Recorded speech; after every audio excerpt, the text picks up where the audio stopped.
বাবার ভালোবাসার কাছে হেরে গেল ট্রেন। বাবা নিজের মৃত্যুর ঝুঁকি নিয়ে সন্তানকে বাঁচানোর জন্য চলন্ত ট্রেনের নিচেই ঝাঁপ দিয়েছেন।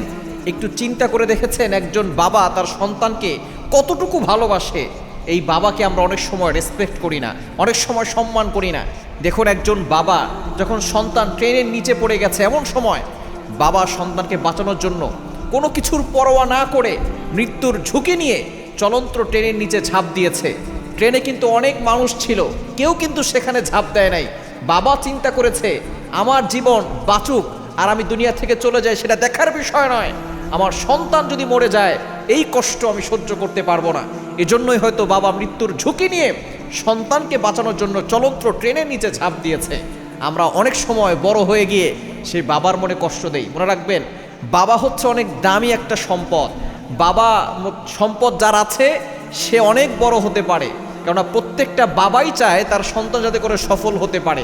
এজন্য বাবার অক্লান্ত পরিশ্রম করে সকালে ঘর থেকে বের হয় আর রাতে ঘরে আসে। ঈদের সময় আসলে নিজে ছেঁড়া জামা গায়ে দিয়ে ঈদগাহে যায় আর সন্তানকে নতুন জামা কিনে দেয়। এর নামই হচ্ছে বাবা। কিন্তু আমরা অনেক সময় বড় হয়ে সেই বাবাকে ক্রিটিসাইজ করি, বাবাকে তুচ্ছ তাচ্ছিল্য করি। বাবা এমন একটা শব্দ, এমন একটা ডাক, আমরা কোনো সময় বলতে পারি নাই বাবা তোমাকে অনেক ভালোবাসি, বাবা তোমাকে আমি অনেক বেশি ভালোবাসি। এই কথাটা আমরা অনেকে বলতে পারি না। বাবা মা হচ্ছে সবচেয়ে বড় সম্পদ। এজন্য আল্লাহ তাআলা পবিত্র কোরআনুল কারীমের ভিতরে আয়াত নাযিল করে দিয়েছেন। যেখানে আল্লাহ তাআলা পিতামাতার কথা বলেছেন সেখানেই আল্লাহ পাক রব্বুল আলামিন ব্যাখ্যা করেছেন। কোরআন খুলেন 15 নম্বর পারা 3 নম্বর পৃষ্ঠা 6, 7, 8, 9 নম্বর লাইনগুলোতে আল্লাহ তাআলা সূরা বানী ইসরাঈলের 23, 24, 23, 24 নম্বর আয়াতে আল্লাহ তাআলা জানিয়ে দিয়েছেন, ওয়া ক্বাদা রাব্বুকা আল্লা তা'বুদু ইল্লা ইয়্যা ওয়া বিল ওয়ালিদাইনি ইহসানা।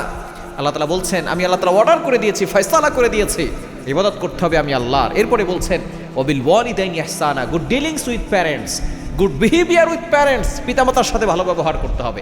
এজন্য বাবা নামক বটগাছটা যতদিন থাকবে ততদিন আপনি শান্তিতে থাকতে পারবেন। বাবার টাকা পয়সা না থাকলেও বাবা যে আছে এটাই অনেক শক্তি, এটাই আপনাকে সাহস যোগাবে। যখন বাবা থাকবে না তখন বুঝবেন দুনিয়াটা কত কষ্টে। যখন দায়িত্ব কাঁধে আসবে তখন বুঝবেন দুনিয়াটা কত কষ্টের। এজন্য ইয়াং পিপল যারা আছি বাবাকে অনেক ভালোবাসবেন, মাকে ভালোবাসবেন, তাদেরকে শ্রদ্ধা করবেন, তাদেরকে সম্মান করবেন। দেখবেন আল্লাহ তাআলা আপনার সম্মানটাকে বাড়িয়ে দিবেন।